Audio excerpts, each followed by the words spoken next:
Apocalipse 3:7. Vamos ver juntos? E ao anjo da igreja que está em Filadélfia escreve: isto diz o que é santo, o que é verdadeiro, o que tem a chave de Davi, o que abre e ninguém fecha, e fecha e ninguém abre. Amém? Oremos mais uma vez. Querido Deus, Pai Todo-Poderoso, esteja conosco, Pai Santo. Sua presença é tudo que nós precisamos.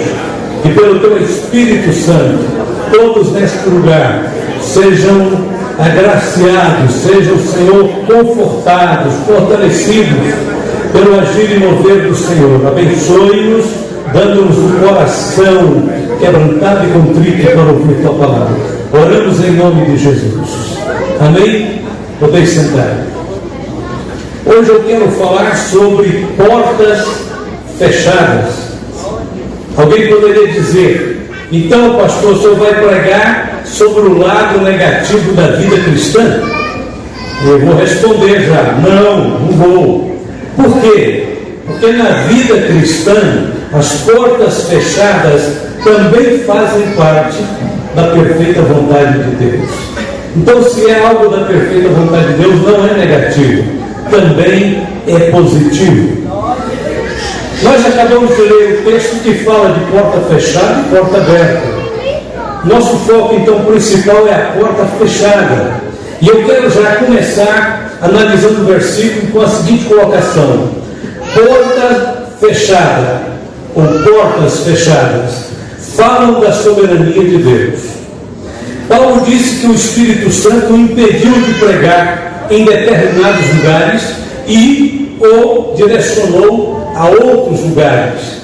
E passando pela Frígia e pela província da Galácia, foram impedidos pelo Espírito Santo, porta fechada, de anunciar a palavra na Ásia. E quando chegaram a Mísia e tentavam ir para Bitínia, mas o Espírito de Jesus não lhe permitiu. E tendo passado por Mísia, desceram a Troade.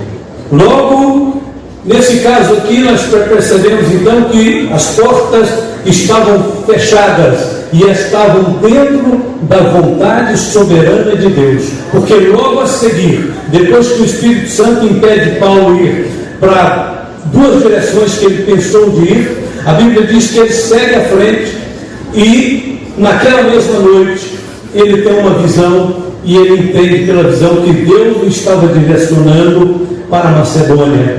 Não era para nenhum daqueles lugares que realmente ele pensou de ir. Então não significa porque você faz um plano de evangelismo que ele está na perfeita vontade de Deus, porque pode ser que o seu plano de evangelismo não seja para aquela região, seja para aquela outra região.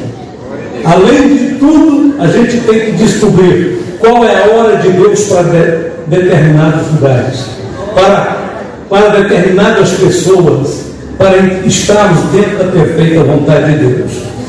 O texto de Apocalipse, capítulo 3, verso 7, diz, isto diz o santo, verdadeiro, que tem a chave de Davi, que abre e ninguém fecha, fecha e ninguém abre.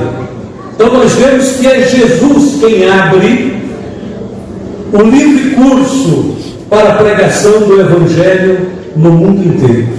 É Ele quem viabiliza, é Jesus quem cria as oportunidades, quem promove os meios pelos quais a palavra vai sendo enviada. Quando ele diz aqui de fechar e abrir, ele está tendo em vista principalmente o envio da sua palavra, o correr da palavra de Deus sobre a face da terra.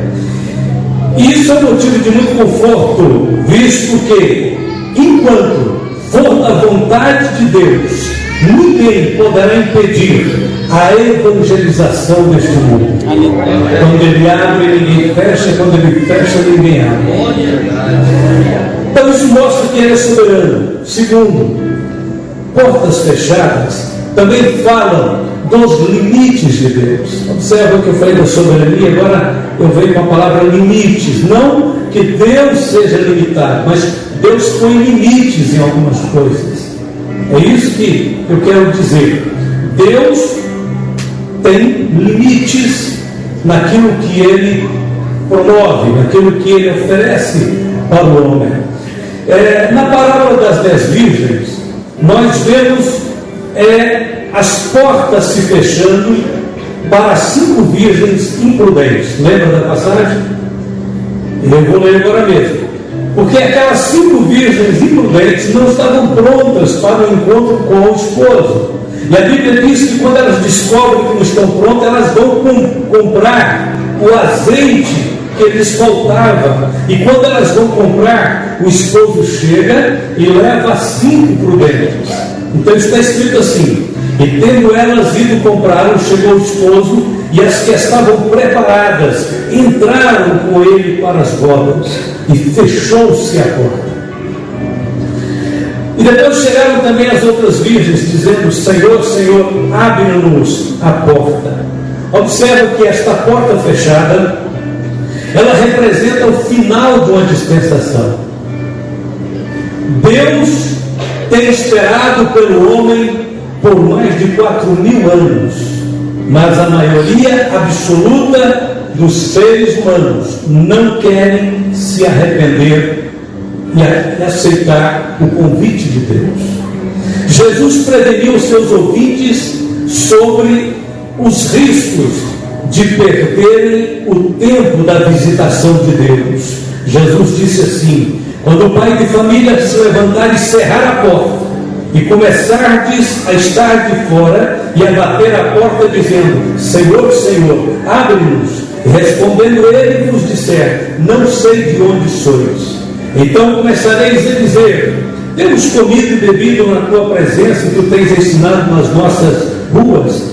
Ele vos responderá: digo-vos que não sei de onde vós sois, apartai-vos de mim, vós todos que praticais a iniquidade. E ali haverá choro e ranger de dentes, quando virdes Abraão, Isaque e Jacó e todos os profetas do reino de Deus, e vós lançados fora. Quando a porta se fechar, esta porta que é mencionada com relação às virgens imprudentes, quando ela se fechar, muitos chorarão amargamente, chorarão a oportunidade perdida, e lembrarão dos dias felizes em que o Evangelho era pregado e as igrejas ficavam com suas portas abertas. Porém, nesse tempo será tarde demais para se lamentar.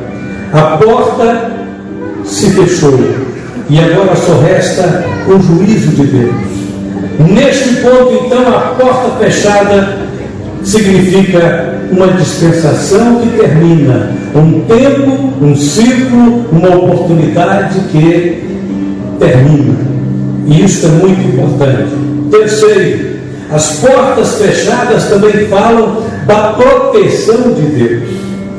A mesma porta que deixou as virgens imprudentes do lado de fora, esta mesma porta também servirá para proteger as virgens prudentes que já foram levadas para dentro.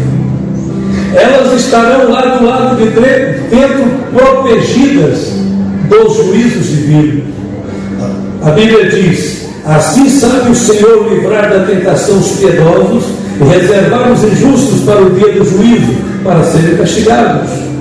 Irmão, quando a noite chegava em Israel, o pai de família recolhia os seus filhos consigo em casa e trancava a porta.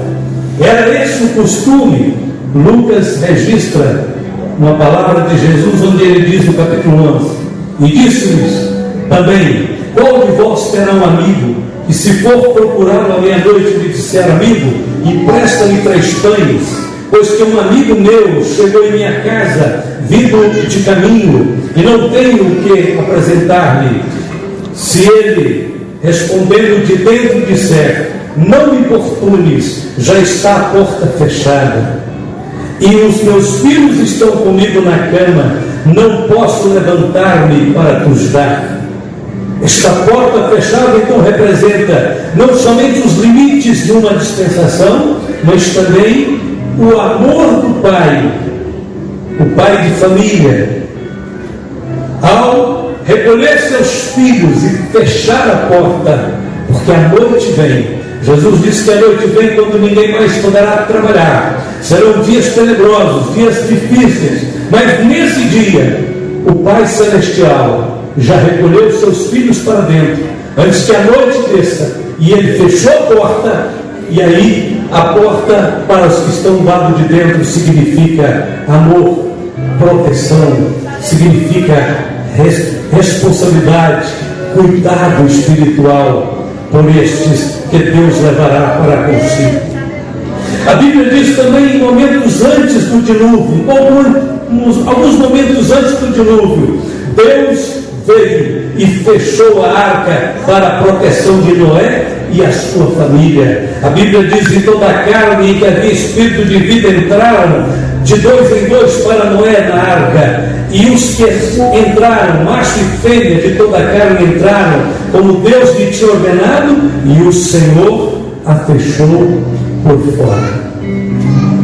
Por que Deus fecha a arca com Noé lá dentro? Porque na hora que o dilúvio começasse a desabar, os milhares de pessoas que zombaram de Noé, as milhares de pessoas que fizeram críticas de Noé, começariam a correr em direção à arca, tentando invadi-la, porque no desespero das águas subindo, as multidões com certeza iriam invadir a arca, prejudicando a salvação de Noé e sua família. E eles eram os únicos que de fato tinham dado crédito à voz de Deus. Então Deus protege-os, trancando aquela porta antes que as águas começassem a descer. Portas fechadas. Portas fechadas também falam da multiplicação do azeite. Lembra da história? E uma mulher das mulheres dos filhos dos profetas clamou a Eliseu, dizendo: meu marido, teu servo morreu, e tu sabes que teu servo temeu o Senhor. E veio o credor a levar meus 2 filhos para serem servos. E Eliseu lhe disse: que te hei de fazer? Declara-me o que é que tens em casa. E ela disse: tua serva não tem nada, senão uma botija de azeite. Então disse ele: vai, pede para ti vasos emprestados a todos os teus vizinhos, vasos vazios, não poucos. Então entra, fecha a porta sobre ti e sobre teus filhos, e deita o azeite em todos aqueles vasos, e põe à parte o que estiver cheio. Partiu, pois, dele e fechou a porta sobre si e sobre seus filhos, e eles lhes traziam os vasos, e ela os enchia. E sucedeu que, cheios que foram os vasos, disse a seu filho: traze ainda mais um vaso. Porém ele disse: não há mais vaso nenhum. Então o azeite parou. Glória a Deus. Aqui nós temos algumas lições rápidas. A primeira é que o azeite no Velho Testamento é um símbolo do Espírito Santo. Este é o primeiro pensamento que nós temos aqui. Se nós queremos ser cheios do Espírito Santo, temos que fechar as portas de nossa casa para este mundo. Temos que proteger nossos filhos. Temos que criar um ambiente separado de vida com Deus, num lugar secreto, num lugar separado. Então o profeta disse: entra para teu quarto, fecha a tua porta. Você pode estar no trabalho, mas dentro do quarto com portas fechadas, porque você não abre os seus ouvidos para ouvir o que eles estão falando, você não abre os seus olhos para contemplar o que o mundo está te apresentando. Então nós, os cristãos, na realidade, estamos sempre dentro do quarto com a porta fechada. Num certo sentido, é a única maneira de escapar da corrupção deste mundo e de preservar o que Deus tem dado para nós. Porque o dia que o homem cristão se envolve com este mundo, a Bíblia diz que o amor do Pai não pode estar nele. Porque não ameis o mundo, nem o que é no mundo há. É o mundo que no mundo há, o amor do Pai não está nele. Então, segundo, não somente o azeite representa a virtude e a unção do Espírito Santo, mas o azeite também é símbolo na Bíblia de prosperidade. Tenho que falar isso claro e abertamente, que nós não somos profeta da miséria, nós somos profeta da abundância. E Deus quer abençoar o seu povo financeiramente. Deus quer socorrer você nas suas necessidades e fazer superabundar em bênçãos o seu trabalho, o fruto do seu esforço, das suas mãos. 5 elementos na culinária judaica que representam a prosperidade. Isso está na Bíblia. Quais são elas? A banha, a gordura, o trigo, o vinho e o azeite. Vou citar as 2 palavras que mostram essas 5 coisas como prova de prosperidade. Diz assim: como de banha e de gordura farta-se a minha alma. Salmo 63, verso 5.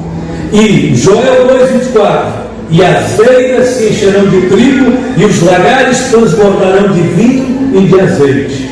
Ambas palavras é Deus dizendo para o seu povo que Ele quer fazer multiplicar e transbordar as bênçãos materiais sobre as nossas vidas. O azeite, além de ser um elemento indispensável à cozinha, também, naqueles dias, era a única matriz energética que existia. Então, como ele era uma espécie de um combustível de grande importância, ele era valiosíssimo.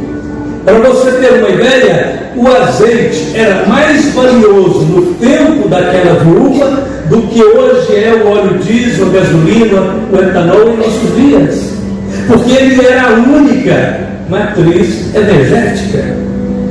Então a viúva fez o que o profeta mandou fazer, e ela tinha agora dentro da casa dela um grande estoque de azeite, vasilhas para todo lado, cheias, derramando de azeite.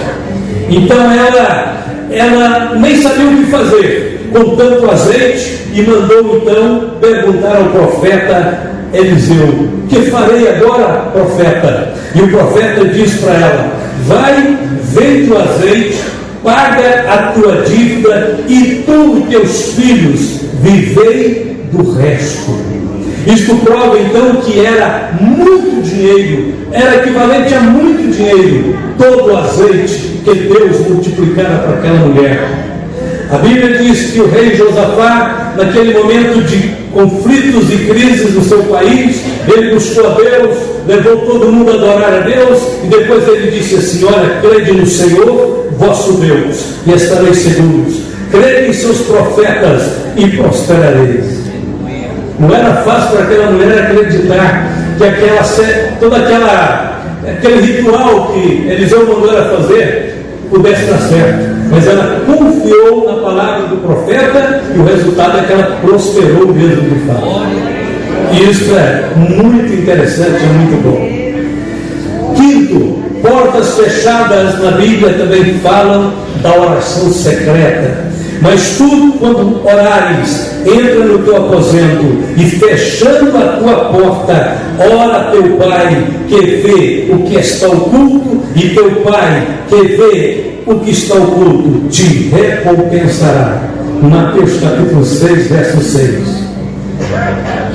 Entra no teu quarto, fecha a tua porta. Então, se alguém pensava que porta fechada só tinha um sentido negativo, já está compreendendo que na Bíblia parece que a porta fechada fala mais de bênçãos, de vitória, de comunhão, do poder de Deus, da ação de Deus, do que a gente pode imaginar. Quem não quer seguir o conselho de Jesus para ter uma comunhão estreita e secreta com o Pai Celestial? Todos querem. Qual é o caminho? Entra e fecha a porta. Entrar e fechar a porta significa: desliga a televisão uns dias na sua casa, significa larga um pouco esse celular, significa vai mais para a igreja, significa fica perto dos seus irmãos, significa fica perto de Jesus.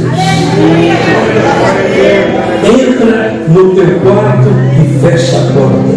Muitos homens de Deus, você vai ver isso na Bíblia, muitos homens de Deus fizeram orações públicas. Não tem nada de errado fazer orações públicas. Existem orações públicas e orações secretas. As orações públicas geralmente servem para edificação geral. Quando a gente está aqui na igreja e faz aquelas orações, abençoa famílias, abençoa o lar, abençoa esse, aquele, então, geral. É uma oração que nós fazemos de uma forma um pouco mais superficial, abrangente, mas superficial. Mas as orações secretas são aquelas orações que servem para estreitar nossa comunhão pessoal com Deus. É onde você abre o coração para dizer para Deus que ninguém precisa escutar, só Ele. O que mais não interessa para mais ninguém, só para Ele, porque são as suas necessidades, são os seus problemas, são os seus dilemas, são as suas dúvidas e necessidades. Então você abre o coração para Deus. Você realmente, como um filho que confia nele como pai, você conta os detalhes, você particulariza a sua vida, as suas lutas, e você conversa com Deus de uma forma pessoal. Muitos homens de Deus então fizeram orações públicas. Você pode ver isso na Bíblia. Moisés fez orações públicas, Davi, Salomão, Daniel e até Jesus fez orações públicas. Mas o que é mais importante que Deus leva-nos a ver que tanto esses homens fizeram orações públicas, como eles valorizaram e fizeram orações secretas, orações pessoais, orações entre eles e Deus somente. Muitas dessas orações, é claro, não estão nem na Bíblia. Por quê? Porque eram tão secretas e particulares que não fizeram parte nem da Bíblia. Foi só entre eles e Deus. É onde a gente não pode julgar, a gente não pode ficar medindo muito a espiritualidade de ninguém, porque quando uma pessoa, um homem, uma igreja, vários cristãos começam a aprender a importância da oração secreta, daí para frente, a vida daquele homem, daquela mulher é algo exclusivo do fogo divino. E ai dos outros que ficarem julgando, ai dos outros que ficarem tentando apontar o dedo, porque aquele homem anda com Deus, aquela mulher anda com Deus. Então deixa ele com Deus.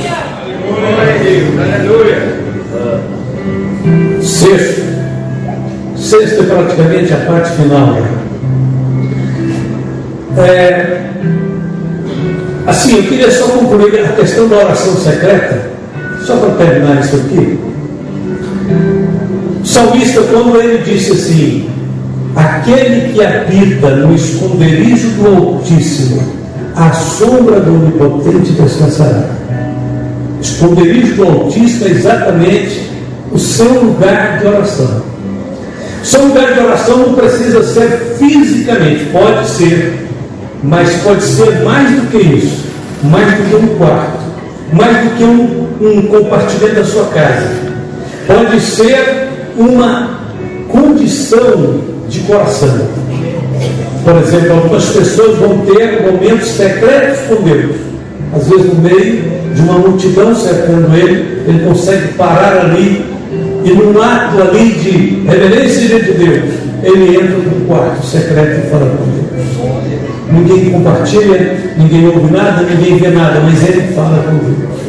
Neemias era um homem desses, que sabia trabalhar e orar, conjugar as duas coisas o tempo todo.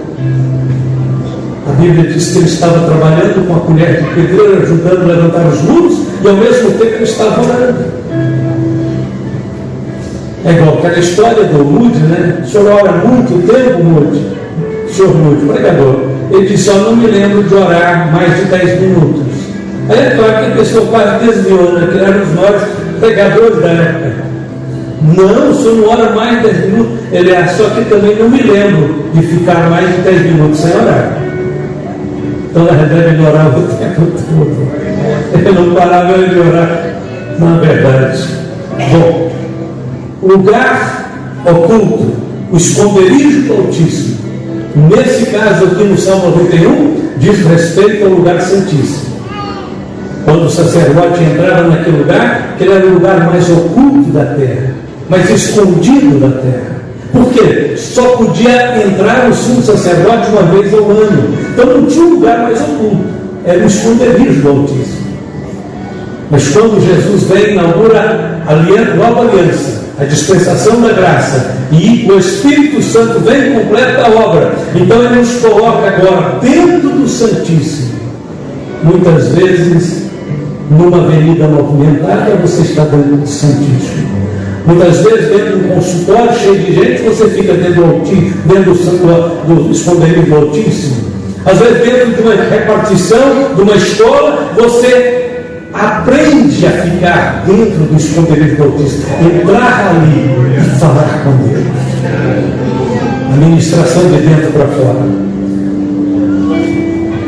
Portas fechadas que somente você pode abrir.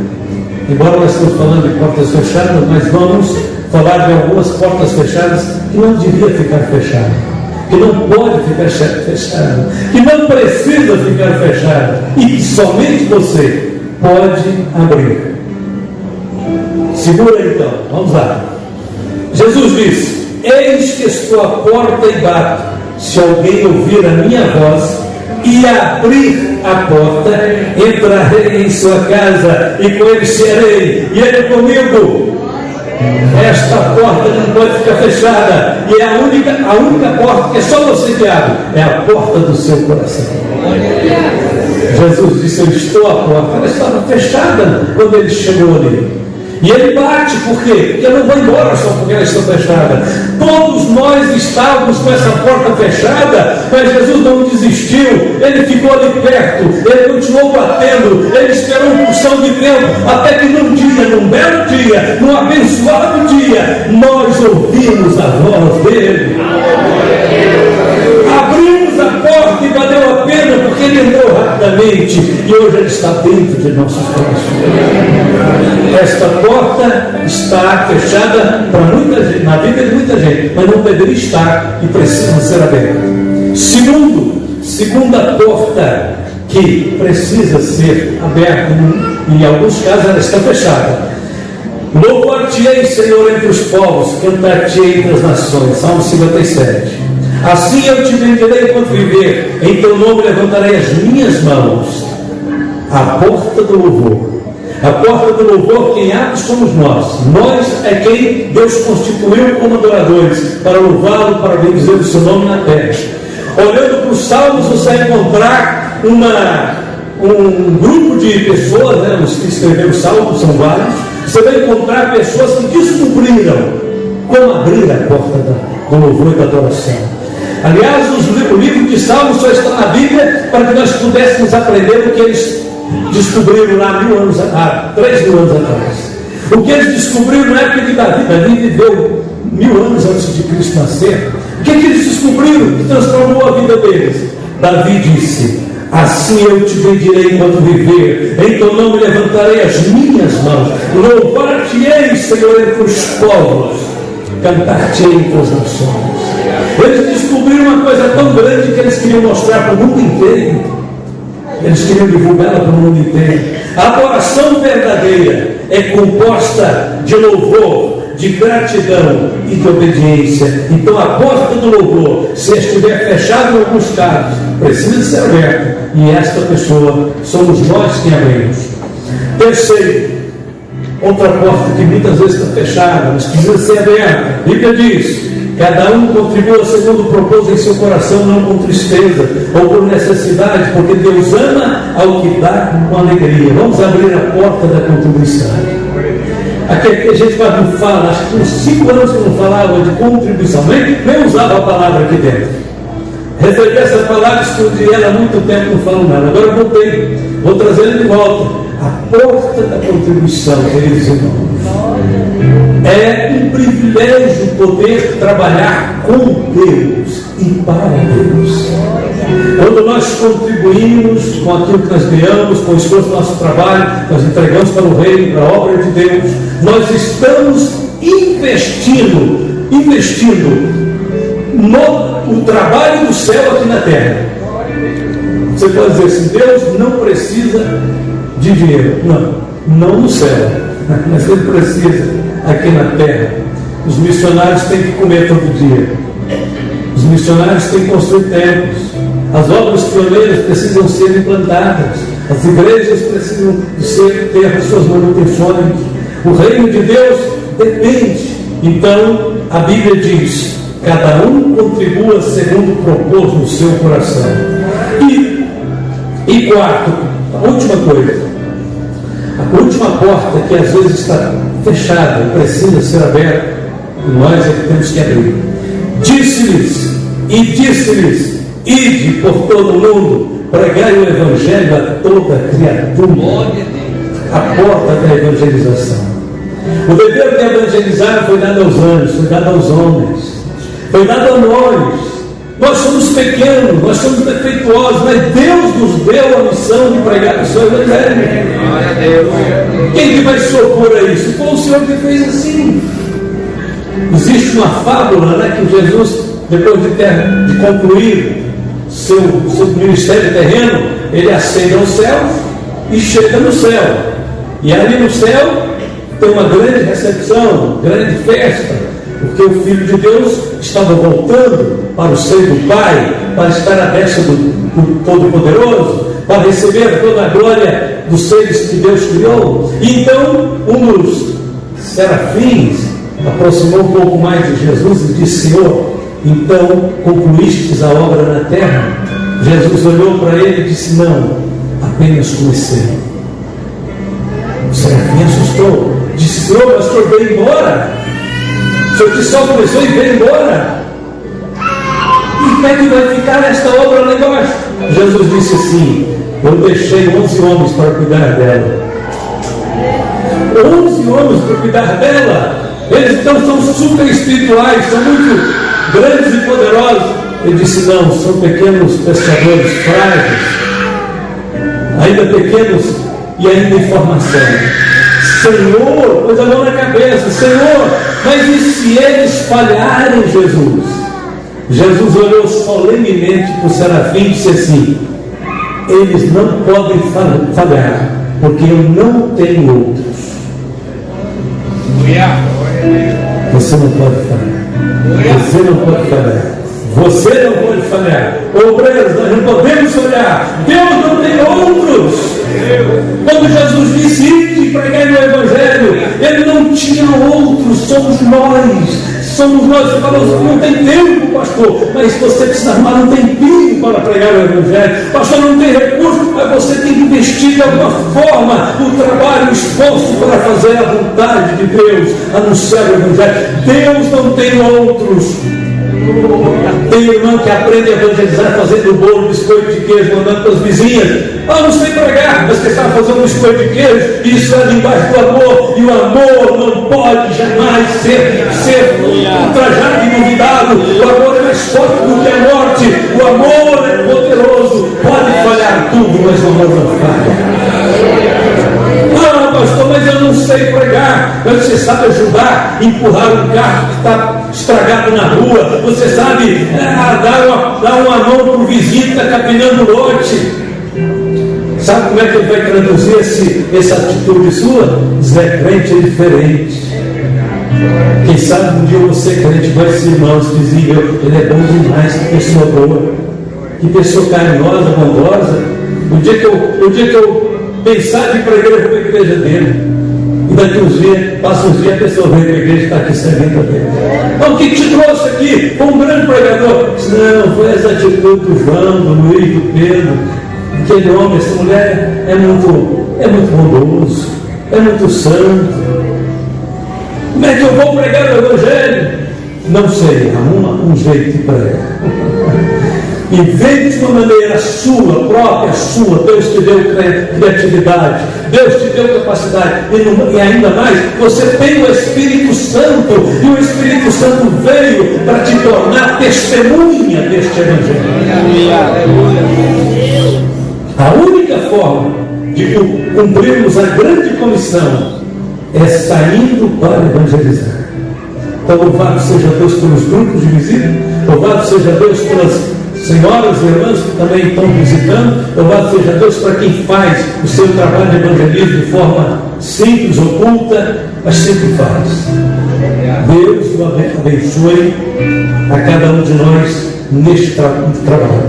Conclusão de tudo isso: as portas da liberdade para a pregação do Evangelho e para a manifestação da fé cristã estão se fechando em todo o mundo.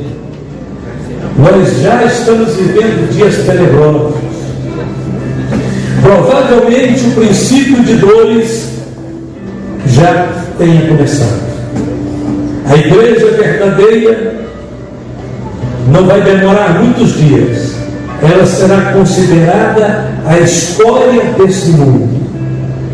Está por uma fração de segundos, para que as autoridades comecem a nos chamar de escórias, de inimigos da sociedade, porque você não concorda com a maioria das coisas que eles já aprovaram, com a maioria das leis que já estão em vigor.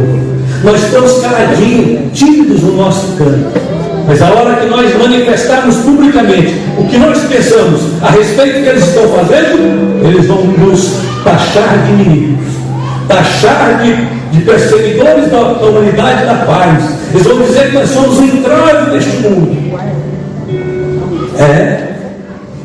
Estejamos preparados, irmãos, porque nós não estamos manifestando, nós não estamos usando aquela agressividade de uns anos atrás. Por quê? Nós estaríamos já presos.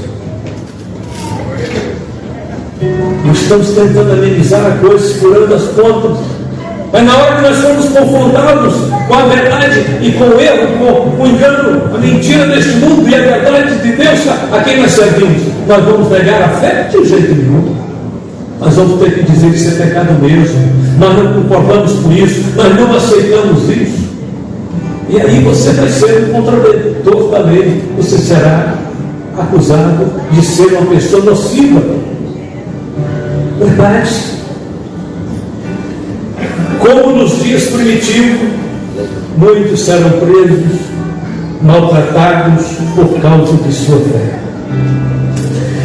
Há poucos dias atrás, uma senhora acabou falando que precisava de falar publicamente a respeito de dois homens sentados juntos num trem lá em São Paulo e, claro, querendo ter todas as liberdades, quase que sexuais dentro daquele trem.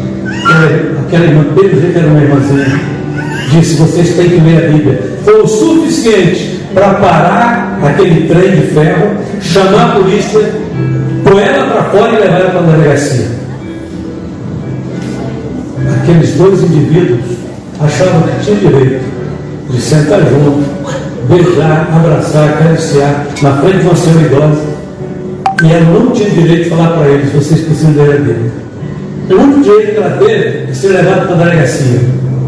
E ela só não foi processada, porque na última hora eles desistiram.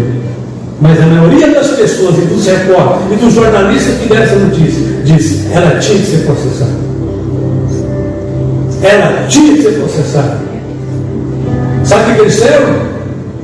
O mundo tem que compreender que isto é legítimo, isto é legal, isto é bonito, isto é justo e que ninguém pode interferir e impedir que as pessoas vivam do jeito que elas querem. Como é que você vai suportar uma coisa dessa diante de uma criancinha que você carrega? Um filho, um neto, você terá que às vezes conduzir num ônibus, numa via pública e vai deparar com esse tipo de coisas. Você vai dizer que está certo. Você vai dizer para aquela criança que aquilo é normal? Nós queremos que a nova geração que está vindo ali nasça tão forte e distorcida por os maus comportamentos e exemplos que estão sendo dados e que a lei diz que está correto? Claro que não. Claro que não. Ou nós defendemos, ou nós ajuntamos com Jesus, ou nós espalhamos. Jesus disse: quem não é comigo é contra mim, quem não ajuda comigo espalha. Ou seja, com Jesus não tem gente que fica em cima do muro. Glória a Deus, aleluia. No certo sentido, eu não vou dizer que nós estamos em cima do muro, nós estamos sendo discretos, modestos, nós não queremos problemas, nós não queremos causar nenhuma impressão de que a gente está contra as pessoas, não contra o pecado. Então nós estamos, mas o dia que for preciso dizer de que lado você está, você não pode dizer que está certo as suas coisas, você não pode dizer. Então, para terminar, como nos dias primitivos muitos serão presos, maltratados por causa de sua fé, a exemplo do apóstolo João, que na sua velhice foi levado como prisioneiro para a ilha de Patmos. Você conhece a história? história. Eu, João, sou vosso irmão e companheiro nas aflições de Jesus Cristo. João disse: me achei preso na ilha de Patmos por causa da palavra de Deus. Glória a Deus, aleluia.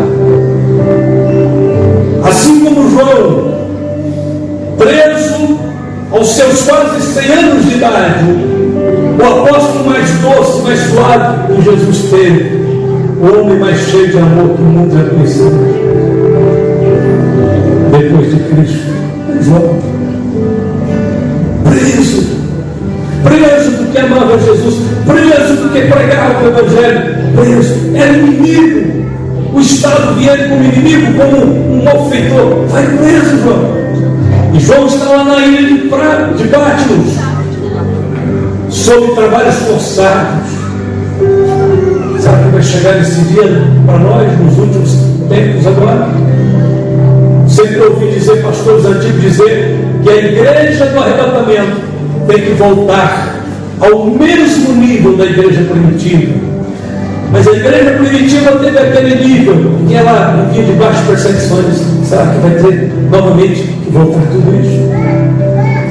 E a Bíblia diz que em meio a todos os sofrimentos, em meio àquela solidão de João na ilha de Patmos, em meio àquele certamente turbilhão de dúvidas, temores e medo de morrer ali e ninguém nem ficar sabendo, foi exatamente nessa situação que João escreveu.